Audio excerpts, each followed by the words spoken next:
Matahari baru saja menyembul di ufuk timur. Ketika deru motor butut tua terdengar menyusuri jalan berdebu di pinggiran kota. Di atasnya duduk seorang pria muda dengan jaket lusuh dan topi tua menutupi rambutnya yang acak-acakan. Namanya Andra, seorang kuli bangunan di proyek perumahan elit yang sedang berkembang pesat. Tangannya kasar, kulitnya legam terbakar matahari, tapi matanya penuh semangat. Setiap pagi, Andra selalu datang paling awal. Dia menyapu area kerja, merapikan alat, bahkan sering membantu mandor, meski tak diminta. Bukan karena takut dimarahi, tapi karena ia punya mimpi dan seseorang yang diam-diam ia kagumi. Dia pertama kali melihat Nadia saat wanita itu datang mengantar makan siang untuk kakaknya yang bekerja sebagai arsitek proyek. Berbeda dengan para pekerja yang tertunduk saat wanita berparas cantik itu lewat, Andra justru menatapnya lama bukan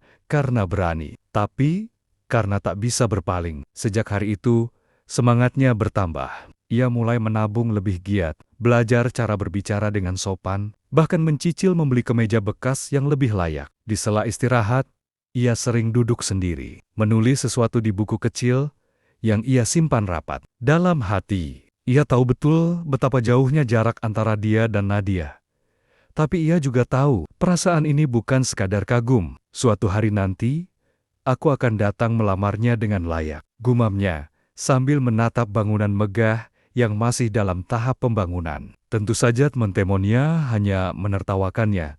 Setiap kali ia bercerita, "Lu tuh kuli, bukan konglomerat," kata Darto sambil tertawa lebar. Tapi Andra hanya tersenyum, karena yang mereka tidak tahu, Andra bukanlah kuli biasa. Ia menyamar. Ia sedang menguji sesuatu tentang manusia, tentang cinta, dan tentang siapa yang benar-benar tulus mengenal dirinya, bukan hanya nama dan kekayaannya. Hari itu langit cerah, tapi hati Andra gelisah.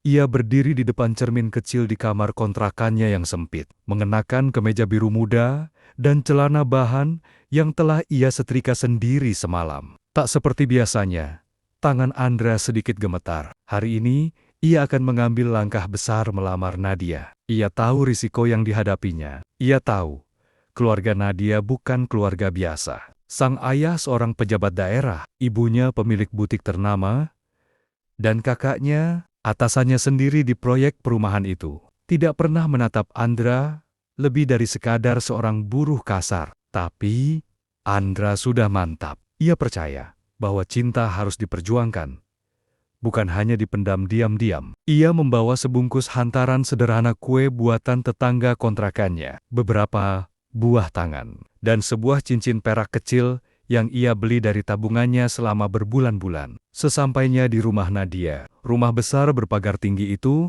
terasa lebih mencekam dari biasanya. Ia disambut oleh Nadia yang tampak terkejut, namun tetap tersenyum ramah. Tapi senyum itu perlahan hilang ketika orang tua Nadia muncul di ruang tamu. "Ada apa ini, Nat?" tanya sang ibu, menatap Andra dari ujung kepala sampai kaki, penuh curiga. Aku datang untuk melamar putri bapak dan ibu," ucap Andra. Suaranya tenang, meski jantungnya berpacu cepat. Sejenak suasana hening, lalu tawa pecah dari mulut sang ayah. "Melamar kamu? Ini siapa?" "Kuli bangunan datang bawa dus plastik mau melamar anak saya. Kamu pikir ini sinetron?" Nadia tergiung. Ia tak menyangka ayah dan ibunya akan bereaksi sekeras itu. Ia mencoba menjelaskan bahwa Andra orang baik, pekerja keras, dan punya niat serius. Tapi justru ibunya menyela tajam. "Kalau kamu sampai bersama dia, kamu bukan anak mama lagi. Kita ini keluarga terhormat, bukan pemulung perasaan kasihan." Andra berdiri, matanya menatap dalam, tapi tak membalas hinaan itu. Ia hanya berkata, "Saya paham, tapi saya datang dengan niat baik. Maaf jika keberadaan saya dianggap mengganggu." Sambil menunduk sopan, Andra pamit. Nadia hanya bisa menahan air mata saat melihat pria yang ia cintai itu melangkah pergi sendirian, membawa luka yang dalam. Namun, Andra tidak menyesal. Langkahnya terasa lebih berat, tapi hatinya tidak goyah.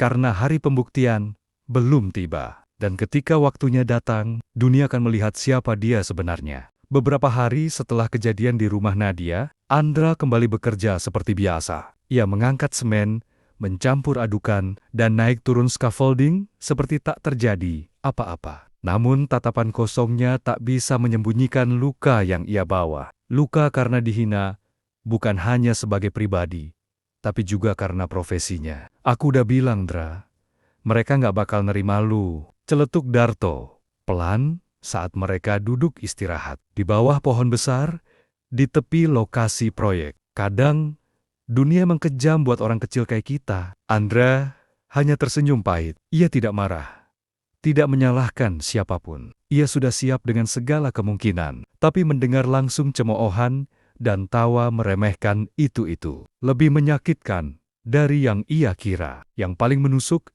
adalah tatapan sang ayah yang merendahkan, dan kalimat sang ibu yang menusuk seperti pisau. Anak saya nggak pantas hidup dengan orang yang bau keringat dan tanah. Malam itu, Andra duduk di atas atap salah satu rumah yang hampir selesai dibangun. Dari tempat itu, lampu kota tampak seperti bintang-bintang yang berserakan. Ia memandangi rame-rame ramah, mewah yang perlahan mulai berdiri. Gagah rumah-rumah yang ia bangun dengan tangannya sendiri. Lucu, pikirnya, rumah-rumah ini akan dihuni orang-orang seperti mereka, orang yang memandang dirinya rendah, bahkan jijik. Padahal tanpa kuli seperti dirinya, tempat itu hanyalah lahan kosong penuh debu. Namun, ia tidak dendam, karena ini belum akhir. Ia masih punya satu kartu rahasia identitas yang selama ini ia sembunyikan. Ia bukan sekadar buruh. Ia adalah pemilik tanah tempat proyek itu dibangun. Ia adalah investor utama di balik perumahan elit, Najira Residence, nama yang diam-diam ia ambil dari gadis yang ia cintai. Tapi Andra belum ingin membongkar semuanya. Belum, ia ingin melihat lebih dalam. Siapa yang benar-benar bisa melihat hati, bukan hanya penampilan. Dan saat topengnya lepas nanti, bukan dia yang akan tertawa, tapi dunia yang akhirnya melihat wajah-wajah palsu dan penyesalan yang terlambat. Pagi itu, suasana di proyek pembangunan Nadira Residence seperti biasa. Para tukang sibuk bekerja, truk keluar masuk membawa material bangunan, dan suara mesin bercampur teriakan mandor memecah udara pagi. Namun, ada satu hal yang belum diketahui semua orang. Proyek besar itu bukan milik sembarang konglomerat. Proyek itu milik Andra Kuli Bangunan, yang setiap hari ikut mengaduk semen bersama mereka. Semua orang hanya mengenal nama Tuan Adrian, pemilik dan investor utama di balik perumahan elit itu. Nama yang sering disebut dalam rapat, tapi belum pernah muncul langsung di lokasi. Tak ada yang tahu bahwa Tuan Adrian itu hanyalah nama bisnis dari sosok sederhana bernama Andra. Bertahun-tahun lalu, Andra memang anak tukang bangunan, namun hidup membawanya ke titik berbeda. Ia mendapat warisan sebidang tanah dari kakeknya di kampung. Tanah itu ternyata sangat strategis dan dilirik banyak pengembang. Alih-alih menjual, Andra belajar membangun koneksi dan memutuskan untuk menjadi pemilik proyeknya sendiri. Ia menggaet tim pengembang, arsitek, dan kontraktor besar, namun menyamar sebagai pekerja biasa untuk melihat langsung bagaimana sistem berjalan dari bawah. Keputusannya menyamar bukan tanpa alasan. Ia ingin tahu bagaimana orang menilai manusia tanpa gelar, tanpa mobil mewah, dan tanpa jas mahal. Dan sekarang, setelah kejadian di rumah Nadia, keputusan itu terasa makin tepat. Sore harinya, Andra menghadiri rapat mingguan dengan tim investor dan manajer proyek. Rapat dilakukan di kantor pusat yang terpisah dari lokasi pembangunan. Ia datang mengenakan setelan formal, rapi, dan berwibawa berbanding terbalik dengan penampilannya di lapangan. Saat manajer proyek memaparkan laporan mingguan, mereka menyebut salah satu nama, Pak Gilang, arsitek utama, sudah mulai menunjukkan sikap tidak profesional, terutama karena keterlibatan keluarganya di dalam proyek. Andra mengangkat alis. Gilang adalah kakak Nadia. Dan ternyata, selama ini, Gilang tak tahu bahwa buruh yang sering ia bentak adalah pemilik proyek tempat dia bekerja. Saya akan tangani langsung, kata Andra dengan tenang. Keesokan harinya, Gilang diminta hadir dalam rapat khusus di kantor. Saat ia masuk ke ruangan, ia hampir tak mengenali pria yang duduk di kursi utama. Andra berdiri dari kursinya, mengenakan jas abu-abu elegan, rambut rapi, dan tatapan tenang yang berbeda jauh dari sosok buruh yang biasa ia lihat di lapangan. "Selamat pagi Pak Gilang," ucap Andra sambil tersenyum. "Perkenalkan, saya adalah Adrian Saputra, pemilik Nadira Residence." Gilang terdiam. Wajahnya pucat, tangannya gemetar. Dunia seakan berhenti sejenak. Andra menatapnya lurus. Tak ada dendam di matanya, hanya pesan diam yang dalam. Jangan pernah menilai seseorang hanya dari apa yang tampak di luar. Berita tentang identitas asli Andra menyebar lebih cepat dari kabar proyek baru. Di kalangan manajemen proyek, semua orang mulai bertanya-tanya, bagaimana bisa kita tidak menyadarinya? Para tukang dan mandor yang dulu menertawakannya, kini menatapnya dengan kagum, sebagian dengan rasa malu. Namun di tempat lain, kejutan yang jauh lebih besar sedang menanti. Hari Minggu itu, keluarga Nadia tengah makan siang bersama di restoran mewah. Sang ayah, Ibu Ratna, dan kakaknya, Gilang, berkumpul membicarakan rencana pernikahan Nadia dengan seorang pengusaha muda yang dikenalkan oleh teman mereka. Nadia hanya diam, wajahnya terlihat datar. Hatinya belum pulih sepenuhnya setelah kejadian ditolaknya Andra. Tiba-tiba, seorang pelayan datang menghampiri. "Maaf Pak, ada tamu yang ingin menyampaikan langsung undangan acara peluncuran perumahan Nadira Residence." Beliau bilang ingin menyampaikan sendiri karena ini undangan khusus. Sang ayah mengangguk. "Suruh masuk." Pintu terbuka. Seorang pria muda masuk dengan langkah percaya diri, mengenakan setelan hitam yang elegan, wajahnya bersih, rambutnya rapi. Tapi bagi Nadia, sosok itu sangat familiar. "Andra," gumamnya pelan, nyaris tak terdengar. Senyum tipis muncul di wajah pria itu. Ia menunduk, sopan. "Selamat siang, Pak Hendra, Bu Ratna. Maaf mengganggu makan siang kalian. Nama saya Adrian Saputra. Saya pemilik dan pengembang utama proyek Nadira Residence." Suasana langsung hening. Sang ayah menatap tajam, seperti tak percaya. "Adrian Saputra, kamu Andra, kuli bangunan itu." Andra hanya mengangguk tenang. "Benar Pak, dulu saya memang ikut bekerja sebagai buruh di proyek saya sendiri. Itu keputusan pribadi. Saya ingin memahami proyek ini dari bawah. Dan dari situlah saya mengenal Nadia." Ibu Ratna memucat. Gilang tercekat, tak bisa berkata apa-apa. Semua wajah tampak tegang, campuran kaget, malu, dan bingung. Nadia menatap Andra. Matanya berkaca-kaca. "Kenapa kamu nggak bilang siapa kamu sebenarnya?" Andra menatap lembut. "Karena aku ingin tahu siapa yang bisa mencintai aku tanpa tahu siapa aku sebenarnya." Ruangan masih senyap. Sang ayah menarik napas panjang, lalu berkata, "Kalau begitu, undangan apa yang kamu bawa?" Andra menyerahkan satu amplop tebal. "Undangan peluncuran resmi Nadira Residence, sekaligus undangan makan malam keluarga. Kalau Bapak dan Ibu berkenan." Kali ini, sebagai tamu kehormatan, ia menatap semua orang sebentar, lalu berkata tenang, "Saya tidak datang untuk membalas. Saya hanya datang sebagai diri saya yang sebenarnya." Lalu, ia pamit, meninggalkan meja itu dengan kepala tegak dan diam yang menyentuh hati. Di belakangnya, 4 wajah terdiam membisu, terpukul oleh kebenaran yang tak mereka duga. Wajah-wajah yang kini hanya bisa menatap punggung seseorang yang dulu mereka usir, kini berdiri jauh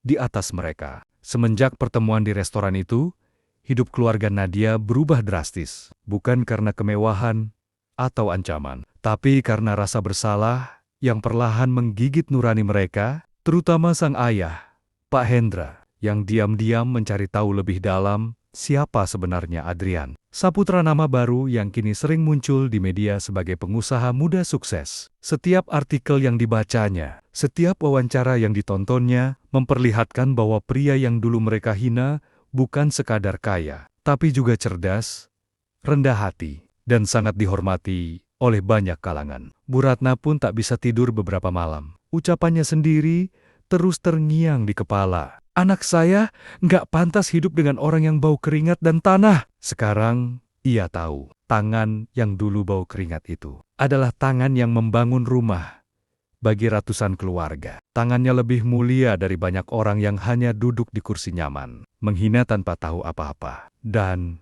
Nadia, hatinya masih dihantui perasaan bersalah. Meski dia tidak pernah menolak Andra, tapi ia juga tak cukup kuat melawan keluarganya saat itu. Ia merasa gagal menjaga orang yang tulus mencintainya. Akhirnya, pada suatu malam, keluarga itu sepakat untuk datang ke acara makan malam yang disebutkan Andra dalam undangan. Kali ini, bukan untuk menguji, bukan pula untuk menilai melainkan untuk meminta maaf. Rumah Andra tahu. Lebih tepatnya, villa pribadinya berada di bukit kecil di pinggiran kota, menghadap langsung ke kawasan Nadira Residence yang kini hampir rampung. Ketika mereka tiba, suasana hangat menyambut. Tak ada kemewahan mencolok, hanya elegansi sederhana dan keramahan. Andra menyambut mereka sendiri. Ia mengenakan batik sederhana. Tersenyum tenang. Silakan masuk. Pak, Bu, Nadia, sang ayah menatapnya lama. Lalu menunduk dalam. Maafkan kami, Andra.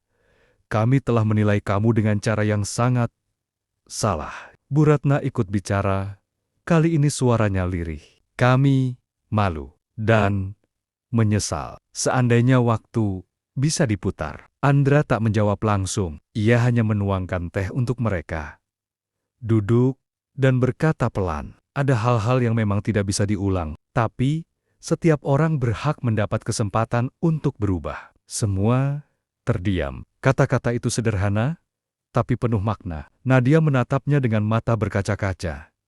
Andra, apakah semuanya sudah terlambat untukku? Andra memandangnya sebentar, lalu menatap keluar jendela, ke arah proyek perumahan yang menyala dengan lampu-lampu kecil di kejauhan. Cinta sejati bukan tentang siapa yang datang duluan, tapi siapa yang bertahan ketika semuanya diuji. Dan malam itu, untuk pertama kalinya, setelah semua luka dan keretakan, sebuah jembatan mulai dibangun kembali. Bukan dari batu atau semen, tapi dari maaf, pengertian, dan cinta yang perlahan menemukan jalannya pulang. Beberapa minggu telah berlalu sejak malam makan malam itu. Suasana hati Andra jauh lebih tenang. Namun pikirannya penuh pertimbangan. Permintaan maaf keluarga Nadia memang tulus, dan ia bisa merasakan penyesalan dari lubuk hati mereka. Tapi satu pertanyaan masih mengendap dalam dirinya. Apakah cinta yang datang setelah tahu siapa aku masih cinta yang sama? Nadia mulai sering menghubungi Andra. Mereka bertemu, mengobrol, tertawa, seperti dua orang yang pernah jatuh cinta, dan mencoba menenun ulang benong-benong yang putus. Tapi Andra berbeda kini. Ia bukan lagi pemuda polos yang bermimpi dicintai dengan sederhana. Ia telah melihat wajah asli dunia. Wajah yang ramah pada jas dan mobil mewah, tapi mencibir peluh dan kemeja lusuh. Sampai akhirnya, di sore yang mendung, mereka duduk di balkon rumah Andra, menghadap perumahan Nadira Residence yang kini berdiri megah. Nat, ujar Andra pelan, dulu aku datang ke rumahmu dengan tangan kosong, membawa hati yang jujur. Tapi, aku malah diusir. Nadia menunduk, menahan tangis. Aku mencintaimu, Andra. Sejak dulu, sampai sekarang. Andra tersenyum tipis, menatap ke langit yang mulai mendung. Aku tahu, tapi pertanyaannya, apakah cinta itu tetap ada kalau aku tak pernah buka identitasku? Kalau aku tetap kuli bangunan yang kamu temui pertama kali? Nadia tak bisa menjawab. Ia hanya menatap mata pria yang masih ia cintai. Namun kini begitu jauh. Bukan karena status tapi karena luka yang pernah mereka ciptakan bersama. Andra berdiri, mengambil napas dalam-dalam. Aku tidak dendam. Aku tidak marah. Tapi aku sadar, kadang cinta sejati bukan tentang bertahan, tapi tentang tahu kapan harus melepaskan. Tangis Nadia pecah, tapi Andra hanya tersenyum lembut, menatapnya untuk terakhir kali. Aku akan selalu mendoakanmu bahagia, Nat. Tapi kebahagiaan yang aku cari bukan lagi bersamamu." Dan hari itu, Andra berjalan pergi, bukan dengan berat hati, tapi dengan langkah pasti. Ia telah membuktikan dirinya, ia telah memberikan maaf. Tapi, yang terpenting, ia menjaga harga dirinya dan hati yang pernah tulus ia tawarkan.